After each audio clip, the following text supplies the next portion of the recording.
everyone, I am Dr. Arnika Mukhija, CEO and co-founder of QHead Consultants।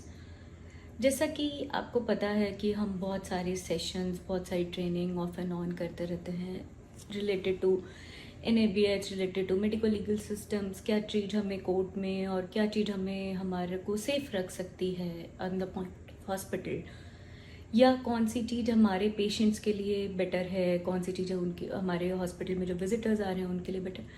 इन सब चीज़ों को ध्यान में रखते हुए there are n number of topics जिनको हम एक एक करके कवर करते हैं। We have lot of videos, पहले भी बहुत सारी वीडियोस हैं एंड आगे भी आपको बहुत सारी वीडियोस देखने को मिलेंगी। सो आज हम इन सब चीज़ों को ध्यान में रखते हुए हम बात कर रहे हैं इंसिडेंट रिपोर्टिंग की। इंसिडेंट रिपोर्टिंग इटसेल्फ हमें समझ में आ रहा है इंसिडेंट रिपोर्टिंग का मतलब क्या है। इंसिडेंट का मतलब होता है घटना। घटना यानी कि ऐसी कोई भी चीज़ जो नॉर्मल नहीं है। नॉर्मल नहीं है से मतलब क्या है कि नॉर्मली हम सुबह उठ रहे हैं, पेशेंट आ रहा है, पेशेंट जा रहा है, पेशेंट को ये दवाई लगनी थी, मतलब सब कुछ सही सही हो रहा है, दैट इज़ नॉट ए घटना। ऐसी चीज़ जो सही नहीं हुई और सही ना होने की वजह से या तो कोई बड़ा नुकसान हो गया या बड़ा नुकसान होने से बच गया। इन टर्म्स ऑफ पेशेंट्स की बात कर रहे हैं हम, या हमारे हॉस्पिटल में जो विजिटर्स आ रहे हैं हम उनकी बात कर रहे हैं। ऐसी कोई भी इंसिडेंसेस जिसकी वजह से पेशेंट या स्टाफ या आप कह लें कि विजिटर्स किसी को भी कोई भी हार्म हो गया या होते होते बच गया, that all comes under incident. अब आपने न्यूज़ में सुना होगा या आपने न्यूज़पेपर्स में पढ़ा होगा कि डॉक्टर की गलती से रह गई पेट में कैंची, पेशेंट हॉस्पिटल में पेशेंट आके गिर गया। एक्स से बहुत सारे टॉपिक्स आपने सुने होंगे। कारण कोई ना कोई ऐसा कॉज जो कि पेशेंट या किसी भी व्यक्ति या किसी भी चीज़ का नुकसान होता, वो एक घटना में या इंसिडेंट में कन्वर्ट होता है। अब इंसिडेंट तो n number of type of incidents हैं जिस पे अलग अलग हम डिस्कशंस कर सकते हैं, बट बात हो रही है किसी भी इंसिडेंट को रिपोर्ट करने की। अब रिपोर्ट करना क्यों ज़रूरी है? सबको लगता है अरे क्यों ही करना होता है रिपोर्ट। करना है। करना क्यों है? करना इसीलिए है क्योंकि अगर आप इंसिडेंट को रिपोर्ट करते हैं तो उसके रूट कॉज को पता लगाया जा सकता है। इंसिडेंट होने के बाद उसको करेक्ट किया जा सकता है, उसके रूट कॉज को पता लगाया जा सकता है, प्लस वो आगे ना हो, जिसको हम प्रिवेंटिव एक्शन बोलते हैं, उसको अपनाया जाता है। तो इसीलिए हमेशा कहते हैं if any incident happens it should be reported, and when it reported a root cause analysis to be done and a corrective and preventive action should be taken for that। इन इस पूरी चीज़ को ध्यान में रखते हुए, जैसे फॉर एग्जांपल हमारे hospital में हम या कहीं लाइक किसी छोटे ऑर्गेनाइजेशन में या बड़े ऑर्गेनाइजेशन में कुछ भी इंसिडेंसेस हो सकते हैं। लाइक एक रैंप था, वो थोड़ा स्लिपरी था, उस पर एक दो बार हमने नोटिस किया कि लोग गिर गए। हमने उस टाइम तो करेक्टिव एक्शन ले लिया, पर प्रिवेंटिव एक्शन भी लेना ज़रूरी था कि क्यों, क्या ये स्लिपरी था, क्या कोई रोज यहाँ सरफ का पानी डाल देता है, या जो भी रीजंस हैं जो कि उस चीज़ को हो रही है, जिसकी वजह से जो रूट कॉज है उसको दूर करें ताकि आगे वो इंसिडेंसेस ना हों। ऐसे ही आपने न्यूज़ में पढ़ा होगा कि ऑपरेशन करना था, राइट पैर का कर दिया लेफ्ट पैर का, है ना। और एक्सवाइजेड ऐसे बहुत सारे एग्जाम्पल्स हैं कि जो इंसिडेंसेस को बताते हैं। अब उन इंसिडेंसेस को जो हमें पता चल रहे हैं उनको 3 कैटेगरीज में बांटा गया है। पहला नियर मिस, दूसरा एडवर्स इवेंट और तीसरा सेंटिनल इवेंट। ये तीनों ही हम आपको अलग से भी एक टॉपिक है उसमें डिस्कस कर लेंगे। बट नियर मिस का मतलब होता है कि कोई घटना होते होते रह गई। एडवर्स इवेंट का मतलब होता है कि घटना हो गई पर उससे किसी की जान को या किसी कोई बड़ा नुकसान नहीं हुआ, लेकिन एडवर्स तो था वो। अगर उसको समय पर नहीं संभाला जाता तो वो it can even leads to death also. और सेंटिनल इवेंट का मतलब होता है कि किसी की डेथ हो गई, कोई चीज़ डिस्ट्रॉय हो गई, और क्या बोलते हैं किसी पेशेंट का एम्पुटेशन करना पड़ गया, और ऐसा कोई भी इवेंट जो कि अल्टीमेट लॉस की तरफ हो, दैट इज सेंटिनल इवेंट। सो जब हम इंसिडेंट रिपोर्टिंग करते हैं तो हमें ये भी पता लगाना होता है कि ये इंसिडेंट किस तरह का था। अब जब हम ये फॉर्म, एक इंसिडेंट रिपोर्ट फॉर्म होता है हमारा, उस इंसिडेंट रिपोर्ट फॉर्म में एक्चुअली हमें जो जो डिटेल्स भरनी होती हैं उसमें ऑलरेडी मेंशन्ड होती हैं। फिर हमें एक्चुअली डिटेल्स ऑफ इंसिडेंट भरना होता है कि इंसिडेंट हुआ कब, किस जगह हुआ, actually location, place, number of people involve, ये सब लिखना होता है, जो कि हमारे इंसिडेंट डिस्क्रिप्शन का हिस्सा होता है। कि फॉर एग्जाम्पल कि आज एक निडल स्टिक इंजरी हुई, that is also an incident, right. तो कैसे हुई, किस पेशेंट की हुई, एक्सवाइजेड, एक रैंप से कोई गिर गया तो वो कैसे गिरा, ये सब इस डिस्क्रिप्शन में आता है। फिर लोकेशन ऑफ इंसिडेंट बहुत इंपॉर्टेंट है, और फिर हमारे को ये पता लगाना बहुत इंपॉर्टेंट है कि वो नियर मिस था या एडवर्स इवेंट था या सेंटिनल इवेंट था। फिर जब कोई भी, जो भी व्यक्ति इसको इंसिडेंट को रिपोर्ट कर रहा है, हमें उसका नेम, एम्प्लॉय आईडी, सिग्नेचर लिखना होता है। जैसे मैंने आपको बताया, नियर मिस होता है, अ near miss, a close call is an event और situation that could have resulted in an accident, injury or illness, but did not either by chance or through timely intervention. होते होते बच गया, that is near miss. Adverse event में बहुत सारे events आ जाते हैं। देन आता है sentinel events. Sentinel event is defined as an unanticipated event in the hospital resulting in death और सीरियस फिजिकल और सीरियस साइकोलॉजिकल इंजरी।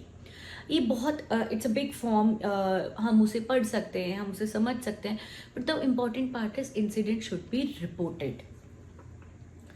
सो कुछ तरह के सेंटिनल इवेंट्स के एग्जाम्पल्स हैं, like unexpected death of a full term infant,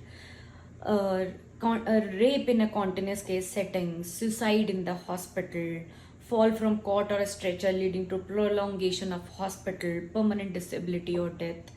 ऐसे बहुत सारे एग्जाम्पल हैं जो सेंटिनल इवेंट के हैं। उसके बाद टाइप ऑफ मेडिकेशन इंसिडेंट क्या क्या होते हैं, जैसे हम बात कर रहे हैं सर्जिकल इंसिडेंट्स की, फैसिलिटी इंसिडेंट की, ऐसे ही मेडिकल इंसिडेंट क्या क्या होते हैं, like wrong patient, wrong medication, wrong dose, wrong date, wrong time.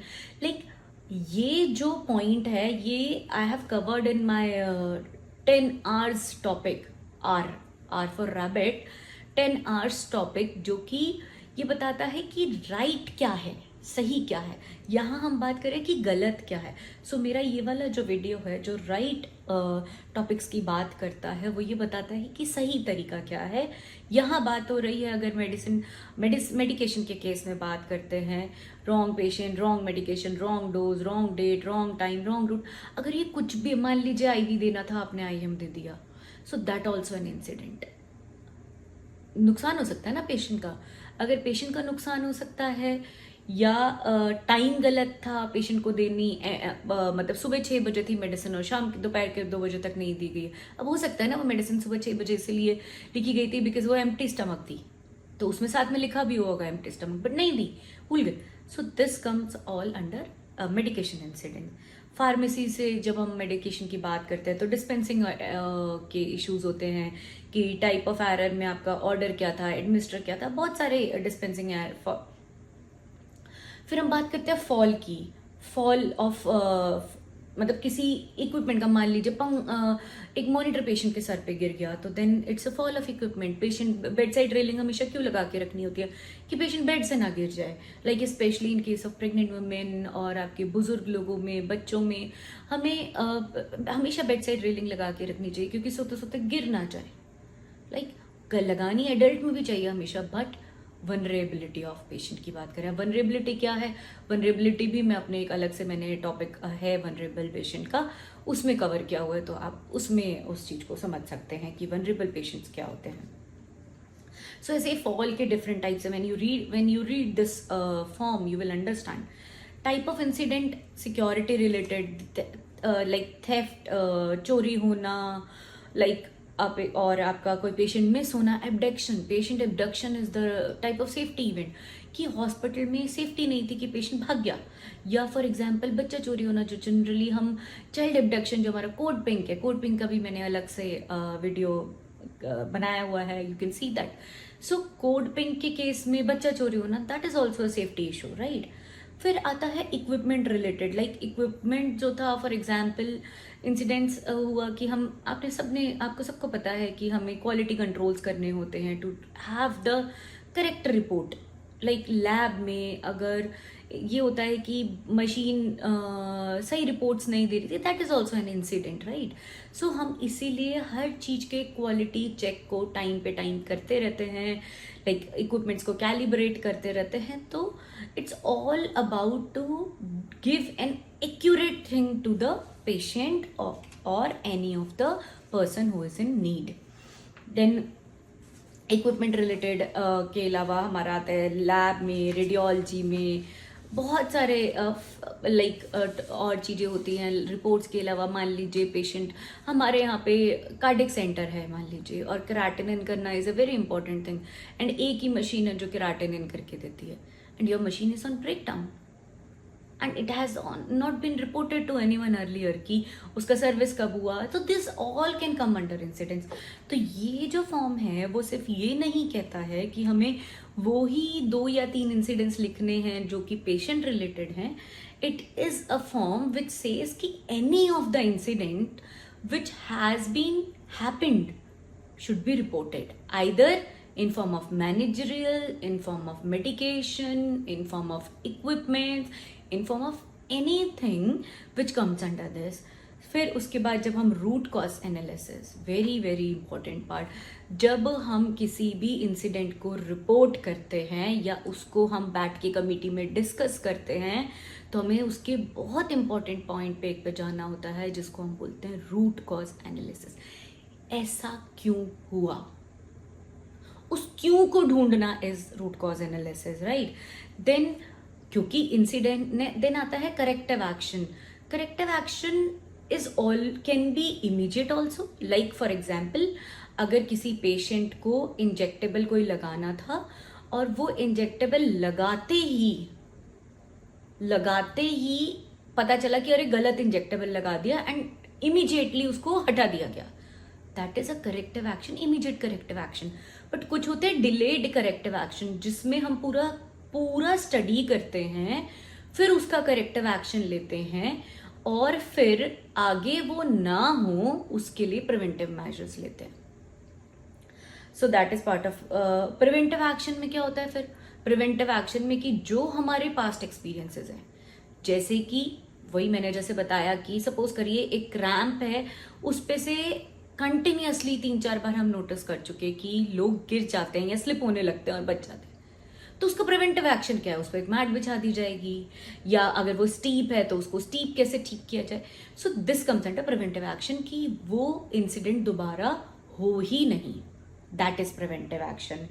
फिर एक्चुअली इट्स दिस इंसिडेंट, ये एक व्यक्ति के अंडर में नहीं आता, it comes under whole group of people जो भी उसमें इन्वॉल्व है, एंड अल्टीमेटली मैनेजमेंट पार्ट कैसे कि ultimate decision will be of the management कि ऐसे इंसिडेंट्स को कैसे आगे होने से रोका जाए.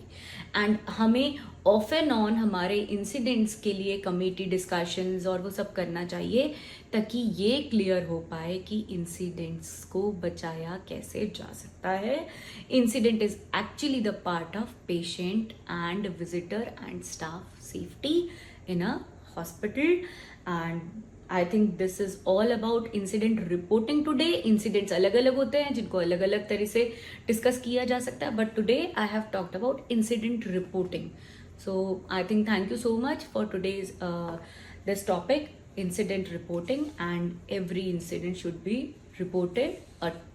Take home message कि every incident should be reported. Thank you so much. I am Dr. Arnika, CEO and co-founder of QHUT Consultants. Thank you so much.